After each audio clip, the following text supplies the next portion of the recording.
नमस्कार, जय माता दी। वीनस एस्ट्रो में मैं दिव्या मित्तल आप सभी का स्वागत करती हूँ। अगर आप सभी अपनी कुंडली का विश्लेषण कराना चाहते हैं तो यहाँ मेरा नीचे नंबर दिया हुआ है दिव्या मित्तल 6399161466 पर आप संपर्क कर सकते हैं और आप अपनी कुंडली का विश्लेषण करा सकते हैं। अगर कोई भी जीवन में तकलीफ है, किसी भी तरीके से मैरिड लाइफ में तकलीफ है, बिजनेस में प्रॉब्लम्स आ रही है, सर्विस इश्यूज हो रहे हैं या फिर आपको कोई बीमारी है, कुछ है, तो आप अपनी कुंडली दिखाकर पता कर सकते हैं कि आखिर वो सारी उसके पीछे की वजह क्या है। तो कुंडली हमारी ऐसी है जो हमारा सब कुछ इसमें कुंडली में लिखा होता है, बस हमें उसको देखना और समझना आना चाहिए। हम अपनी बात करें, हमारा जो टॉपिक चल रहा है वो राशि से अंगों का विचार चल रहा है, जिसमें कि हमने 6 राशियां अपनी कवर कर ली हैं। आप मेरी बैक वीडियोस देख सकते हैं, उससे आप सारी राशियों का पता कर सकेंगे। आज हम तुला राशि की बात करेंगे जो कि हमारी 7th नंबर राशि कहलाती है। तुला मीन्स आप समझ ही सकते हैं, जैसा कि नाम से ही पता चलता है, दैट मीन्स तराजू यानी बैलेंसिंग। तो ऐसी चीज़ें जो तुला राशि के अंतर्गत आती हैं वो क्या है? एक तो आपकी किडनी है, ब्लैडर है जिसे हम बोलते हैं, और वेन्स हो गई। बैलेंस से जुड़े जितने भी अंग आपके शरीर में होते हैं वो आपके हमारे तुला राशि में आते हैं। अब किडनी से रिलेटेड क्या प्रॉब्लम्स आ सकती हैं? किडनी में स्वेलिंग आ गई या फिर किडनी स्टोन्स, आप स्टोन्स अगर होते हैं तो वो भी इसमें आ जाते हैं। कईयों को बहुत प्रॉब्लम होती है स्टोन्स बनने की, तो वो भी इसमें आ जाती है। तो डायबिटीज़ की प्रॉब्लम्स होती है, इस राशि में अगर कोई प्रॉब्लम हो जाए तो डायबिटीज़ हो सकती है। तो वो सारी चीज़ें हमारी तुला राशि के अंतर्गत आती हैं। तो अगर आप इन सब चीज़ों से जूझ रहे हैं तो आप चेक कीजिए कि तुला राशि के जो स्वामी हैं वो शुक्रदेव हैं, तो कहीं शुक्रदेव की पोजीशन कैसी है सबसे पहले ये पता करिए। कहीं ये भाव तो नहीं बिगड़ा हुआ, कहीं यहाँ सूर्यदेव नीच के होकर ही तो नहीं बैठ गए। तो ये सारी प्रॉब्लम्स आना जेन्युइन है कि हो सकता है कि ये सारी प्रॉब्लम आ रही हो। साथ में नक्षत्रों का भी विचार हमें करना होता है, परंतु वो बहुत मतलब सीवियर जब कोई बात होती है तब हम वहाँ तक पहुँचते हैं, अदरवाइज यहाँ से भी काफ़ी हद तक फाइंड आउट हो जाता है। तो चलिए बात करते हैं अब हम वृश्चिक राशि की।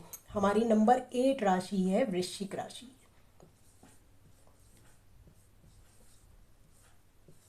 वृश्चिक राशि, तो वृश्चिक राशि नंबर 8 राशि है जो कि हमारे 8th हाउस में आती है कालपुरुष की कुंडली के अनुसार। तो आप समझ ही सकते हैं ये एक ऐसा भाव है जो छिपा हुआ होता है। तो आप उसी से समझ लीजिए कि जो हमारे शरीर के छिपे हुए अंग हैं, जैसे कि प्रजनन अंग हो गए या रिप्रोडक्शन अंग, रिप्रोडक्टिव अंग हो गए जिन्हें हम जननांग कह सकते हैं, या यौन रोग से संबंधित इस तरीके के जितने भी रोग होते हैं वो आपके सारे वृश्चिक राशि के अंतर्गत आते हैं। तो अगर आपकी इन चीज़ों में प्रॉब्लम हो रही है, आपका ब्लड सर्कुलेटरी सिस्टम भी यहीं से आएगा। प्रजनन में अगर कोई सूजन या सृजन से जुड़ी हुई ये राशि कही जाती है, प्रजनन या सृजन से जुड़ी ये राशि आती है वृश्चिक राशि। तो इन चीज़ों से यानी आपके जो जिसे कहेंगे हिडन, मतलब हमारे बहुत सेंसिटिव अंग, और जो कि हमारे बहुत जिसे हम ऐसे कह सकते हैं कि जो हमारे यौन संबंधी अंग होते हैं उन अंगों में अगर कोई पीड़ा आ रही है तो दैट मीन्स वृश्चिक राशि आपकी का जो स्वामी है मंगल देव, उसको आपको चेक करना है कि मंगल किस तरीके की पोजीशन पर बैठे हुए हैं। कहीं पहले मंगल को चेक कीजिए, फिर इस भाव को भी चेक कीजिए, 8th हाउस को भी चेक कीजिए, साथ में वहाँ भी चेक कीजिए जहाँ पे भी आपकी 8th नंबर की राशि यानी वृश्चिक राशि आ रही है। तो एक वो भाव हो गया, साथ में ये भाव हो गया, और दूसरा आपका मंगल जहाँ बैठे हैं उसको भी आपको देखना है। तो ये सारी चीज़ें देखकर आप पता कर सकते हैं कि हमें ये सारी प्रॉब्लम्स लाइफ में हो रही हैं, अगर हो रही हैं तो क्यों हो रही हैं, या फिर होंगी या नहीं होंगी ये भी आपको पता लग जाएगा। तो अब बात करते हैं हम धनु राशि, जो कि हमारी 9th नंबर की राशि है, जो कि गुरुदेव की राशि है। धनु राशि में आपके हिप्स आ जाते हैं, थाइज आ जाते हैं, नर्वस सिस्टम और मोच या चोट आने की संभावना रहती है।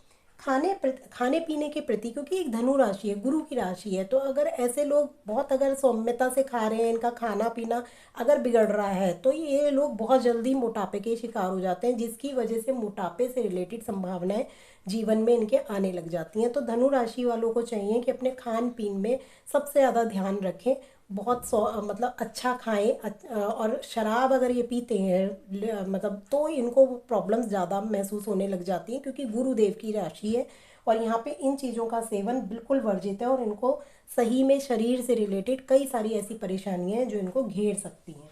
तो धनु राशि वालों को ये चीज़ बहुत ध्यान रखनी चाहिए। यहाँ पर आप अपना गुरु चेक कीजिए, साथ ही साथ ये भी चेक कीजिए कि ये भाव कैसा है। तो वो सारी चीज़ें चेक करने के अलावा आपको गुरु से रिलेटेड जो भी बीमारियां हो सकती हैं वो भी आपको चेक करनी है, अगर गुरुदेव बिगड़े हुए हैं तो वो हम मतलब जो बताएंगे वो ग्रहों के हिसाब से बताएंगे कि ग्रह भी क्या बीमारी दे सकते हैं। तो चलिए, इसी के साथ हमने तुला, वृश्चिक और धनु 3 राशि कवर की हैं। नेक्स्ट हमारी मकर, कुंभ और मीन राशि आएंगी। इसी तरीके से पूरी ये 12 राशि के अंगों का विचार हो जाएगा। उसके बाद आपको भाव के अनुसार भी बताया जाएगा कि किस तरीके से हम भाव के अनुसार देखते हैं, ग्रहों के अनुसार देखते हैं। इसी के साथ नमस्कार, जय माता दी।